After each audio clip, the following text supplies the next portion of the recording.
The following program was made possible by an underwriting grant from the Pennsylvania Public Television Network. Do people ever put you on the defensive for being a nice person? Oh, sure. Oh, certainly. They say, that's not a good image for my kid to have. You know, that, in fact, there was one country, I think it was Sweden, that turned down using our program because they said, we do not want our children to have that as a model.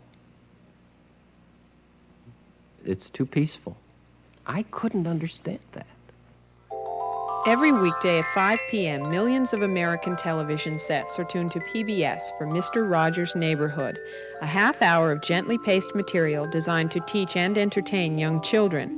In addition to his role on this program, Fred Rogers is a father, a Presbyterian minister, and an individual whose concerns for children have been his work through television for over 25 years.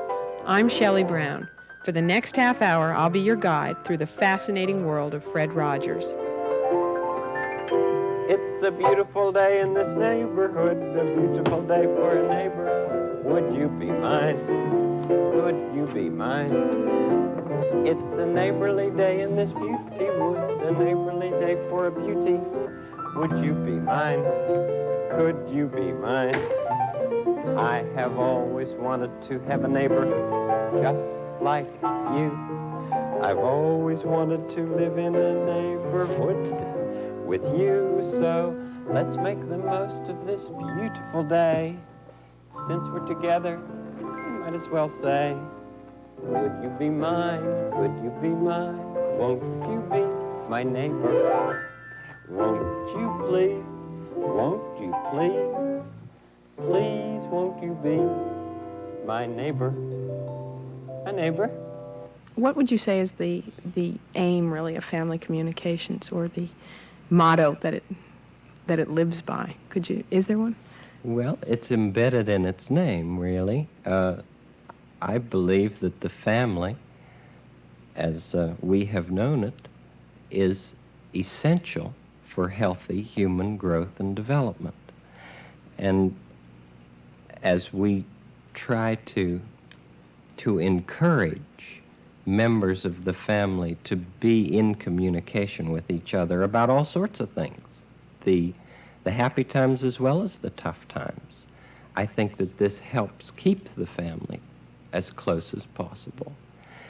But there's also the thought of an extended family and how many people in the world can support the growing child. What role would you say, if you had to define one in the sense of this extended family, what role would you say Mr. Rogers fulfills?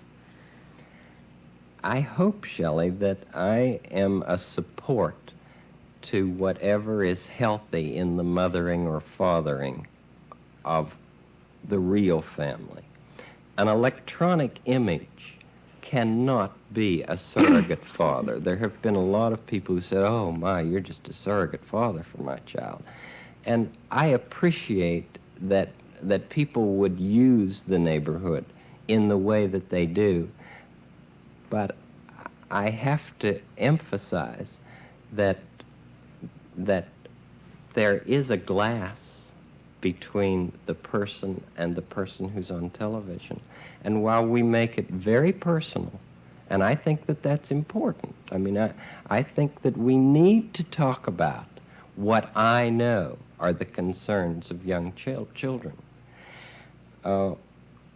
No television program can ever take the place of a human being. But human beings can take hints from what we talk about and what we dramatize. Play is a very important thing to you and children, is it not? You have some strong feelings about playtime and children. Yes. Don't you? Yes, and whatever we can do through television to encourage children to play in an imaginative way, I think it's very worthwhile. I had always said that I hoped that we could present a smorgasbord of ideas that children could choose what they might want to then take off and play with. In other words, go away from the television set. Do we sometimes make it too easy for children, really, by making their toys so sophisticated and their lives so sophisticated with a lot of television and a lot of fancy toys? Isn't there really a lot lost by doing that for a child? I really think that a good set of blocks is one of the best toys that can be given to a child. And all of these things that work so much, you know, the dolls that talk and the things that walk and the things that wet and Lord knows what all. I just think that what you're saying is absolutely so. A child's imagination can make all kinds of things in a perfectly marvelous way. Don't we tend to encourage children not to use fantasy? You know, or our whole society really is, you know, be realistic, don't fantasize. Fantasy's important to you, isn't it? Mm-hmm. Yes, children need to be able, I feel, to work things out in what we call a microcosm. You know, little figures, little rubber figures that of a family, a mother, father, children, grandparents, and a farm, and play out stories, for instance. That is one way of living through something without actually living through it. And that's the value of fantasy. Getting ready for the hospital can be hard. It was good that Daniel was able to ask about the things that were bothering him. You can pretend things with your own toys. You can make them say what you want them to. You might want to have them ask if it hurts to go to the hospital. Does it hurt to go to the hospital? Well, it doesn't hurt to go to the hospital, Daniel. But to help people get better, doctors and nurses sometimes need to do things that do hurt. Oh, I see. We're going to see some films that will show you what it's like for children to stay for a while in a hospital. But I'm still worried about coming home. Could we pretend first about my coming home from the hospital? Sure. Let's pretend that right now. Let's pretend that Daniel and his friend have just come back to the clock, and Daniel is very glad to be home. You know, there are an awful lot of scary things in childhood. And this is one of the things that we encourage through the Let's Talk About It series. There are ways to play through your hospital experience.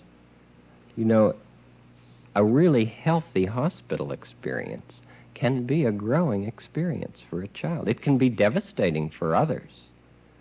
If kids are told that they're going to the corner for an ice cream cone and they end up having a tonsillectomy. But that doesn't involve truth.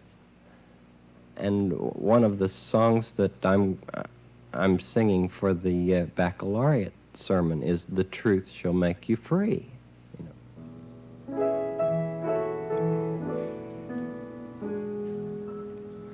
What if I were very, very sad and all I did was smile? I wonder, after a while, what might become of my sadness? What if I were very, very angry and all I did was sit and never think about it? What might become of my anger? Where would they go and what would they do if I couldn't let them out? Maybe I'd fall, maybe get sick or doubt. It's the inner understanding and working on aggression and anger that is the single most important thing that I know for the human race. And there is so much denial of this inner anger and so much saying we'll do something with it that will hurt somebody else or ourselves, that I don't know how we'll end up. I really don't, but I sure have great concerns about it. And that's why I talk with kids and grown-ups about talking about their feelings. But what if I could know the truth and say just how I feel? I think I'd learn a lot that's real about freedom. I'm learning to sing a sad song when I'm sad. I'm learning to say I'm angry when I'm very mad. I'm learning to shout, I'm getting it out. I'm happy learning exactly how I feel inside of me. I'm learning to know the truth. I'm learning to tell the truth. Discovering truth will make me free. Discovering truth will make me free. You know, in the young infant, love and rage are merged. They're fused. They're both just part of feeling. If a baby's needs are taken care of, he or she feels good, feels loving. If needs are unprovided for, the baby feels bad and outraged. It's all part and parcel of the same thing. No distinction, just feeling. Little by little, though, we healthy human beings do grow to be able to tell the difference between our love and our rage. We can tell someone, I love you, and we can tell someone, I'm angry with you.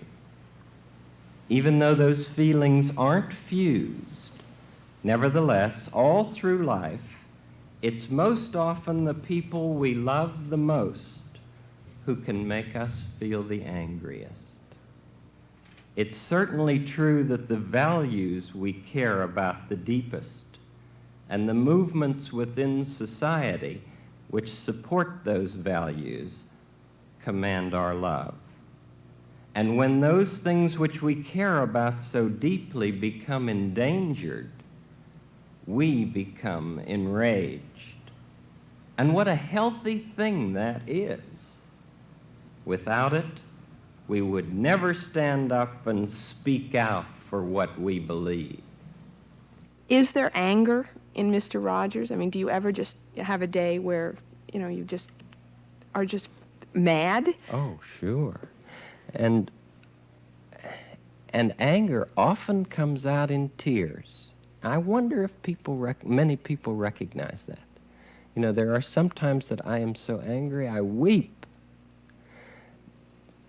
I have a rather modulated way of dealing with my anger. That's true. And there have been those who have said, why don't you just take something and throw it across the set? You know, and I said, well, that's all right for some people, but that's not how I deal with my anger. You know, I have to talk about it. I get it out through, I go to the piano, Shelley, sometimes, and I will play so loud that the next door neighbors could hear it easily in their living room. That's what I did when I was a kid. I was an only child, and I didn't have that many playmates around me, and I had to find ways of saying that well, here was one way. And, you know, it's just not too far removed, a hand puppet. Naturally, I'm Friday the 13th. I'm terribly angry. Well, why, King Friday?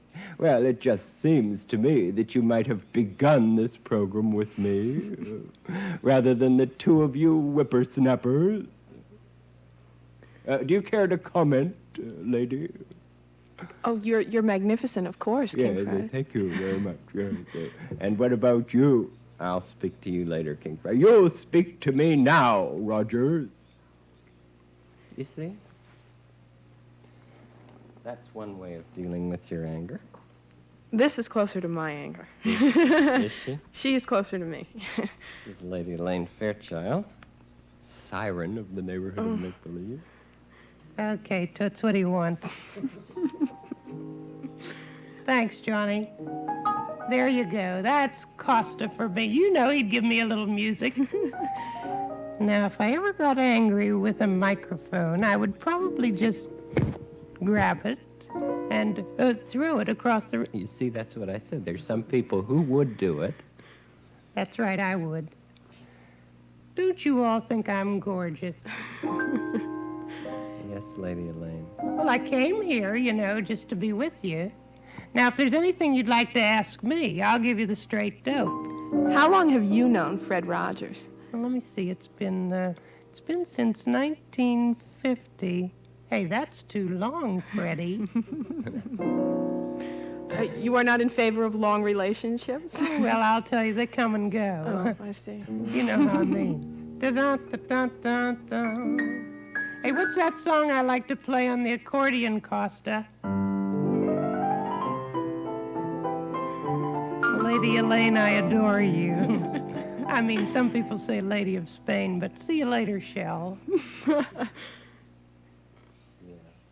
How? But you see, I used puppets. I used puppets and the piano, and that's why I think that people need to create from who they are. If I said to somebody, you should really start a television program for children that used a lot of music and a lot of puppets, well, that'd be absolutely ridiculous. I mean, if that person hadn't grown up feeling that that was real meaning for them. Can you think of a point in time, looking back on it, can you remember a point when Mr. Rogers' Neighborhood was born? Yes, I was just telling John Costa when we were getting ready for this taping. I said, gee, I love small stations, because I remember when our station was just beginning, there were just 3 or 4 of us on the staff. And we did everything. We stuffed envelopes and sent out flyers and please send us money, Our crew is laughing at that. Well, sure. And that's the way public television was born. Ours was the first community television station in Pittsburgh. Well, we started with a program called the Children's Corner. There was a secretary at the station by the name of Josie Carey, and I happened to have some puppets. And there wasn't anybody else to do a children's program, so we said, why, sure. We had no earthly idea what it meant to do an hour of television live every day. Hour a day? Mm-hmm. So we did it. We called it the Children's Corner, and we got all the free films we could get from the NET library, any place we could get them. There was one awful series called 1, 2, 3. And what that had to do with young children, we'll never know. But although there were some children who learned how to count in German because of it. But we got all of these films, and we started, and we went on the air, and a puppet was given to us the night before we went on the air. Happened to be a very small rendering of this one, Daniel Tiger. And the first thing that was said on that program was, Josie, it's 5:02, and Columbus discovered America in 1492.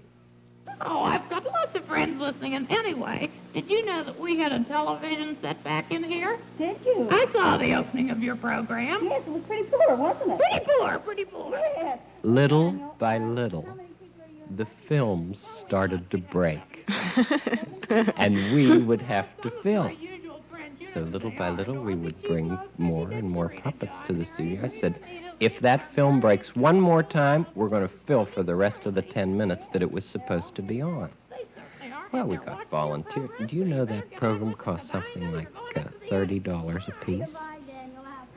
because Josie and I were on staff. We each made $75 a week, and that was all the expense. We bought all of the props from our own pockets. Oh, my gosh. We just thought up all sorts of things. Well, that was the beginning, I feel. I never came out, and I was never seen on camera. And so that went on for 7 or 8 years. That was the time that during my lunch hour, I would go to the seminary and take courses. It took me 8 years to get the divinity degree, but naturally, if you're going to do it on your lunch hour, it's going to take a long time. Would you have had any idea then if someone had told you what you were doing now? Would you have believed it? Shelley, I'd almost believe anything. You know, I wouldn't have imagined it, but it's incredible how you can be led in life when you can allow yourself to be. Music has always been an integral part of Mr. Rogers' Neighborhood, and from the beginning, music director John Costa has done the arrangements of Fred Rogers' songs.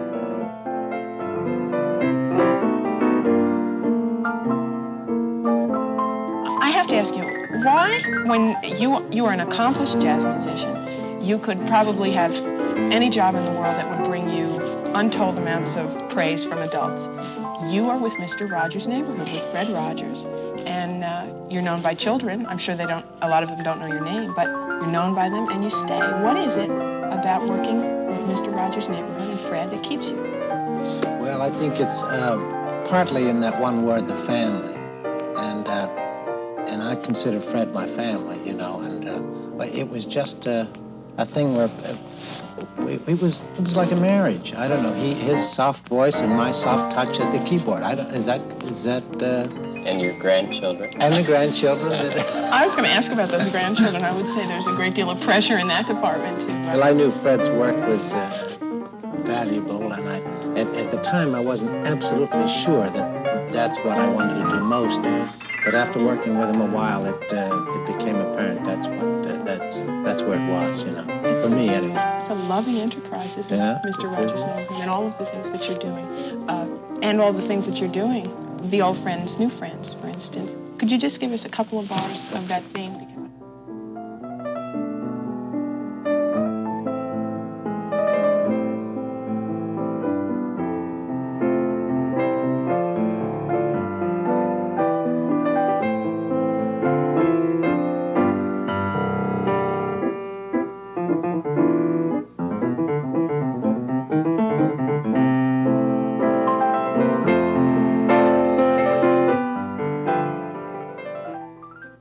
It's going to be a program for older people and younger people to watch together. And we're going all over the country filming different people. One of the programs will be about Hoagie Carmichael. Oh. And John has done some arrangements of some of his songs for the program. Another program will be about a lady in Iowa who makes the best pickles in the state. appropriate pickle music, I hope. Well, pickle, let me You're right. That's your cue. I was thinking of, Oh. wait, that's sweet pickles I'm talking about. That's all right. Sweeter the better for me. I have heard you occasionally, for instance, Good Feeling. Mhm. Could you just, what the basic The sounds? The basic sound is... Okay, now let's hear the way Johnny Costa Right. does it.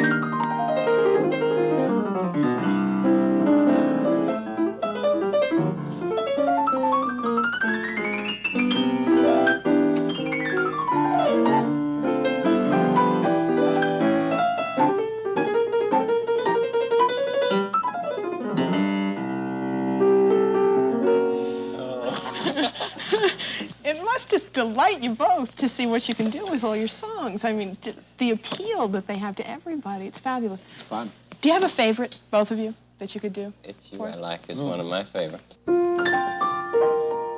Sing it. You sing it. It's you I like. It's not the things you wear. It's not the way you do your hair. But it's you I like. The way you are right now. The way down deep inside you. the things that hide you, not your degrees, that's for the commencement, they're just beside you. But it's you I like, every part of you, your skin, your eyes, your feelings, whether old or new. I hope that you'll remember, even when you're feeling blue, that it's you I like, it's you yourself, it's you, it's you I like.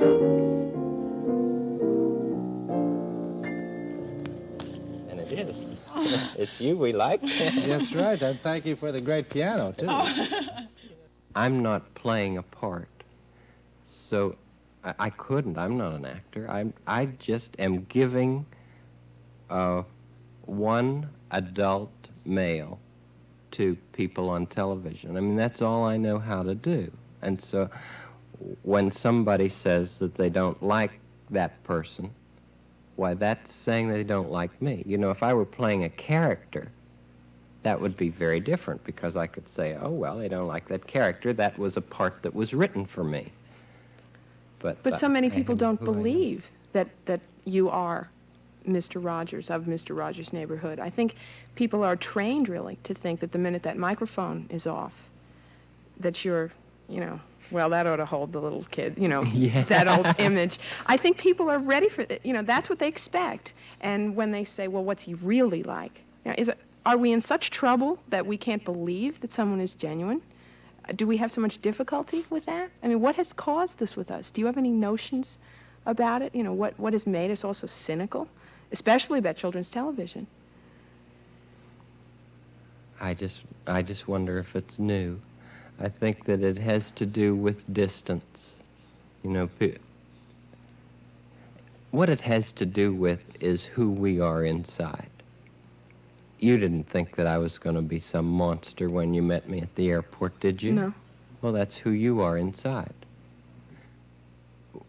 We view other people as we feel about ourselves.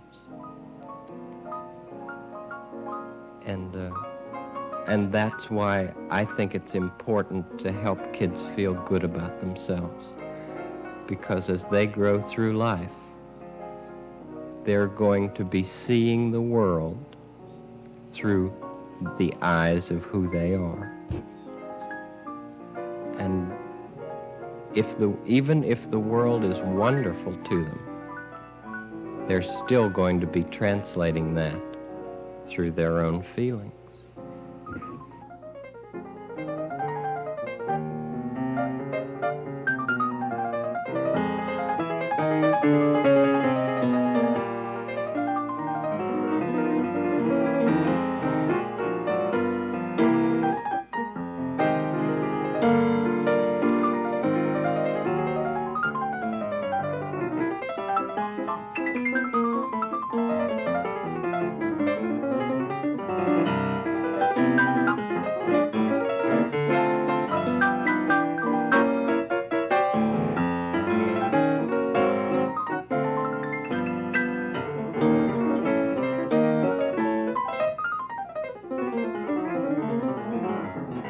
This program was made possible by a grant from the Pennsylvania Public Television Network.